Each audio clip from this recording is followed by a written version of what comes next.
Have you ever felt that something is wrong with what we were taught about money? Like the rules we follow day after day are leading us nowhere? What if I told you that this is no coincidence? The truth is that there are 10 big lies about money.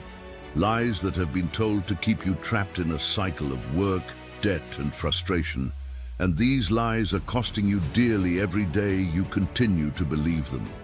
Warren Buffett, one of the greatest investors in the world, once said, "The biggest financial danger is believing in something that isn't true." And in this video, I'm going to expose these lies, one by one, so you can finally break this cycle. Here's the crucial point. If you don't watch until the end, you risk continuing to believe the biggest of these lies. This last one might be silently sabotaging your money and keeping you from achieving the financial freedom you deserve. So, get ready. Grab a notebook, write down each of these revelations, and above all, don't let these lies keep you poor. Let's begin. 10th lie: just work hard and you'll be rich. How many times have you heard the phrase, "work hard and you'll be rewarded with wealth"? Maybe you've believed it for years, but let me tell you, this is one of the biggest lies ever told about money. Think about it. If hard work alone was enough, people with the toughest jobs like construction workers, cleaners, or factory workers would be millionaires. But the reality is quite different, isn't it? The problem with this idea is that it ignores something crucial: the way money actually works. While most of us kill ourselves working to earn money, the rich take a different approach. They make money work for them. That's right. They create passive income streams, investments, businesses, royalties that keep generating money even while they sleep. And do you know what's even more shocking? It doesn't take being a genius, it takes strategy. And here's the truth no one told you: hard work alone doesn't protect you. Relying on a single paycheck is like walking a tightrope. Any misstep could bring you down. That's why the rich diversify. They have multiple income streams because they know that wealth doesn't just come from physical effort. It comes from using effort the right way. Now, before you think you need to give up everything, hold on. Start small. How about investing in an index fund, creating a side hustle with something you already know how to do, or even renting out space in your home? The important thing isn't working more. It's working smarter. The idea that effort alone is enough is outdated. Now, let's talk about something even sneakier that could be sabotaging your money without you realizing it. 9th lie: saving is all you need. Saving seems like the right answer to everything when it comes to money. Who hasn't heard that saving a little every month is the best way to ensure a secure future? But the reality is that this idea on its own is a trap. Inflation, that invisible enemy, is eating away at the value of every dollar you leave sitting in the bank. The money you saved yesterday is no longer worth the same today. Think about it. $100 you put in savings 10 years ago doesn't buy the same amount it did back then. This means that while you save, you're losing. And the rich know this. They don't let their money sit idle. They make it grow by investing in assets like stocks, real estate, and businesses. That's what truly protects the value of money against inflation. Now, saving isn't entirely wrong. It's important to have an emergency fund for unexpected situations, a car breakdown, a medical bill. But the question is what you do with the money left over. Instead of just saving, why not put that money to work? Start with something simple, like an index fund, or even explore low-risk investments like treasury bonds. While many people save thinking they're on the right path, the rich are investing in things that increase in value. That's why the phrase, "idle money is lost money," makes so much sense. Have you ever thought about how you could turn your habit of saving into a habit of multiplying? The idea that saving is enough is comforting but dangerous. There's a much more effective way to protect and grow your money. And that leads us to the next hidden truth. Is all debt really bad? You're going to be surprised. 8th lie: debt is always bad. Debt. Just hearing that word makes many people shudder. After all, we've always been told that debt is something to avoid at all costs. But this view isn't just limited, it's wrong. Not all debt is bad.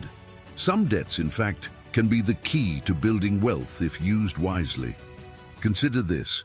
While most people take on debt to buy things that lose value, like electronics or clothes, the rich do exactly the opposite. They use debt to acquire assets, like income-generating real estate, or to invest in businesses. For example, a loan to buy a rental property can generate more money than the interest you pay to the bank. This is what we call good debt. Now, this doesn't mean that any debt is valid. Bad debts, like credit card balances or financing for items that depreciate, can destroy your financial health. The difference lies in how you use the money. Before taking on debt, ask yourself, will this generate a return or just put me in trouble? This simple reflection can change your relationship with credit. Of course, no one gets rich just by taking out loans. It requires planning. If you don't know what you're doing, even good debt can turn into a burden. But with knowledge and strategy, credit can be a powerful tool for building wealth. Imagine using financing to open a franchise or invest in education that increases your salary. That's debt working for you. The point isn't to avoid debt, but to learn to differentiate it. Have you thought about how your life would change if you transformed fear of debt into an opportunity for growth? And speaking of opportunities, you need to know why trying to look rich might be the biggest financial mistake someone can make. Seventh lie, you need to look rich to be rich. How many times have you seen someone driving a luxury car, wearing designer clothes, and thought, that person must be rich? This is the mistake most of us make. The appearance of wealth is often just that, appearance. Behind the glamour, there could be a mountain of debt and a near-zero bank account. The truth is that trying to look rich is one of the fastest ways to stay poor. Designer clothes, financed cars, and expensive dinners might impress others, but do nothing to build your real wealth. Those who truly have money don't need to prove it. Do you know why?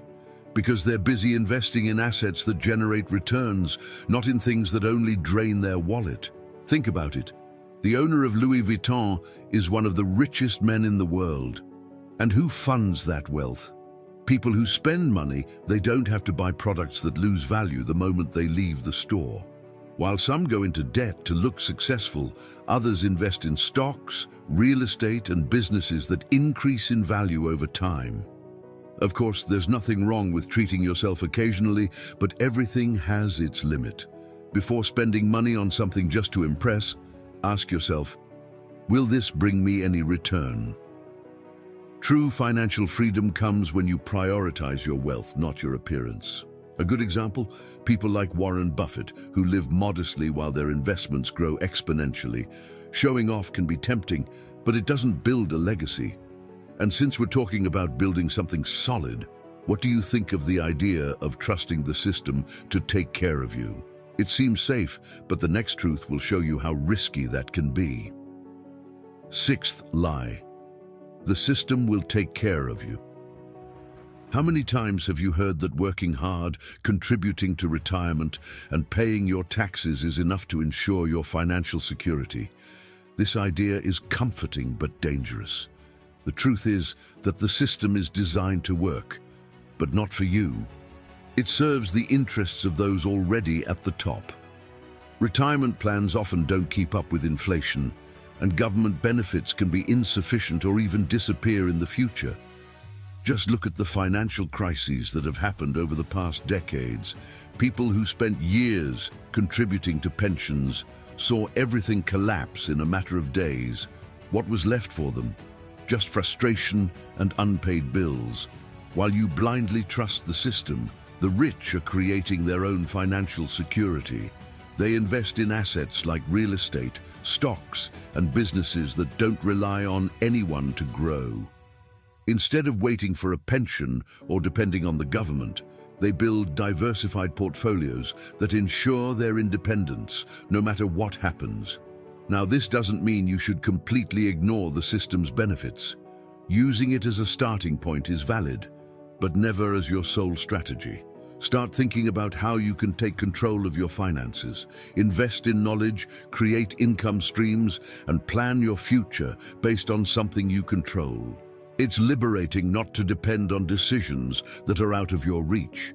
And here's a question: do you trust the system that much, or are you ready to create your own security? While you reflect, let's debunk another lie that stirs many emotions. Is money really the root of all evil? Lie, money is the root of all evil. How many times have you heard this phrase? Money is the root of all evil. It's said with such conviction that it sounds like an absolute truth. But the reality is quite different. The problem isn't money, it's how it's used. Money is just a tool, neither good nor bad. It simply amplifies who you already are. Think about it.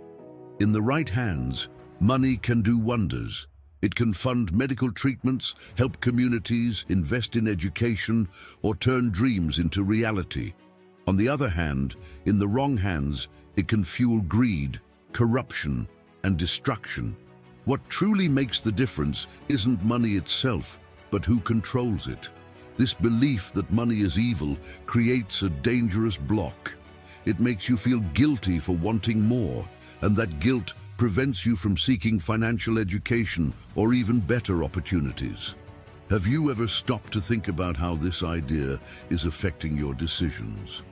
The fear of money or of becoming greedy might be keeping you stagnant.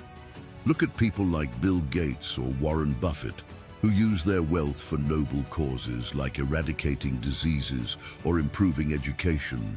These people don't see money as something evil. They see it as a tool to amplify good. And you can do that too. But to do so, you need to break this taboo and learn to handle money without guilt. The problem has never been money. It's the lack of financial education that causes people to misuse it. It's time to change your relationship with it. So far, which lie made the most sense to you? Or which one do you think most people still believe in? Write it in the comments. I'd love to hear your thoughts on this. And speaking of limiting beliefs, how about we talk about the idea that wealth is reserved for a select few? That's the next myth to fall. Fourth lie: wealth is only for a few. You know that idea that wealth is an exclusive club reserved for only a select group of people? This is one of the most limiting lies ever told. The truth is that wealth isn't destined for just the privileged. It's available to anyone willing to learn the rules of the game and apply them consistently. What really separates the rich from everyone else isn't luck or family background, but knowledge. Wealthy people understand how money works and know how to use it as a tool to grow. This doesn't mean everyone will become billionaires, but it does mean anyone can improve their financial situation with the right strategies. And it starts with financial education. Today, you have access to more resources than at any other time in history. Books, online courses, podcasts, and even free YouTube videos teach you how to invest, save, and create income streams. For example, did you know that consistently investing in an index fund can, over time, build significant wealth? It doesn't have to be complicated. You just need to start. The biggest obstacle isn't external conditions, but internal belief. If you think wealth isn't for you, you've already lost. That mindset is exactly what the system wants you to believe. The sooner you break that cycle and start thinking like someone who can create wealth, the sooner you'll see changes. Wealth isn't about worthiness, it's about action. And speaking of action, have you ever wondered if living paycheck to paycheck is truly normal? The answer might surprise you and change how you view your finances. Third lie: living paycheck to paycheck is normal. Have you noticed how the idea of living paycheck to paycheck has been normalized? For many, it's just part of life. But the truth is that this pattern isn't just unsustainable, It's dangerous. Depending on the next paycheck to cover basic expenses puts you in a constant state of vulnerability where any emergency can be devastating. The reality is that living this way is a trap. An unexpected medical bill, a car problem, or even a layoff can wipe out months or years of effort. And the worst part? This cycle keeps many people stuck in debt, unable to move forward. But here's the good news. There are ways to break this pattern. The first step is to create an emergency fund. It doesn't have to be huge at first. Even $500 can make a difference in tough times. After that, focus on getting rid of bad debt, the kind with high interest like credit cards. Consider negotiating rates or prioritizing larger payments on these accounts. Small adjustments in your budget can free up money for these goals. Additionally, it's essential to start building income streams beyond your salary. It could be freelance work, a small business, or even a simple investment like index funds.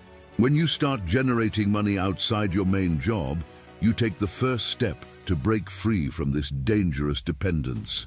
Accepting living paycheck to paycheck means accepting being stuck, but you don't have to settle. And speaking of settling, let's challenge another limiting belief. Is it true that money doesn't buy happiness? Let's explore that next. Second lie, money doesn't buy happiness. How many times have you heard the phrase, money doesn't buy happiness? It sounds wise, doesn't it? But this statement needs a closer look. The truth is that on its own, money might not bring happiness, but it buys something essential: security, freedom, and opportunities. And those things, yes, are fundamental for a happier life. Imagine not having to worry about bills at the end of the month, or being able to care for your family's health without hesitation due to costs. Think of the peace of mind of knowing you have an emergency fund for unexpected events. Isn't that happiness? Money, when used well, removes financial stress and allows you to focus on what truly matters. The problem is that many interpret this phrase literally, as if money were the enemy. But see, we're not talking about spending recklessly or accumulating wealth without purpose. It's about using money as a tool to fund experiences, achieve goals, and help others. An example? Traveling with your family, investing in your children's education, or supporting a cause you believe in. Moreover, the lack of money can, in fact, generate unhappiness. The constant stress of not being able to pay bills or the anxiety of relying on others for emergencies are barriers to happiness. When you master your finances, you gain more than numbers in the bank. You gain quality of life. Money isn't the root of happiness, but it's a powerful catalyst for achieving it. And since we're talking about beliefs that limit us, let's break down the biggest one of all: the idea that there's nothing you can do to change your financial situation. First lie, there's nothing you can do. This is the cruelest lie of all, because it strips away your power to change. How many times have you thought or heard someone say, "My financial situation is out of my control"? This kind of thinking is exactly what keeps so many people stuck in the same place, feeling powerless. But the truth is this: there's always something you can do. Changing your financial situation starts with a simple step: understanding that you're in control. Yes, it might be scary to admit this because it means you're also responsible for your choices. But it's liberating. Financial knowledge has never been as accessible as it is today. You can learn about investments, savings, side incomes, and planning, and implement them even with limited resources. Start small. An example? Open an investment account with small amounts, like in index funds. Or how about dedicating part of your free time to learning something that could generate extra income? Even something simple, like selling products or offering a service, can create an initial impact. You don't need to change everything at once. You just need to start somewhere. The system wants you to believe you're stuck because that keeps you dependent. But the truth is that you're not without options. With the right tools, you can get out of debt, build an emergency fund, and even invest for the future. It might take time, but it's entirely possible. The secret is to persist and adjust the plan along the way. If you face similar situations or have your own strategies for overcoming these lies, share them in the comments. I want to build a space where everyone can learn and grow together. Now that all these lies have been exposed, the question is, what are you going to do with this new perspective? This is the starting point to take control of your finances and build the freedom you deserve.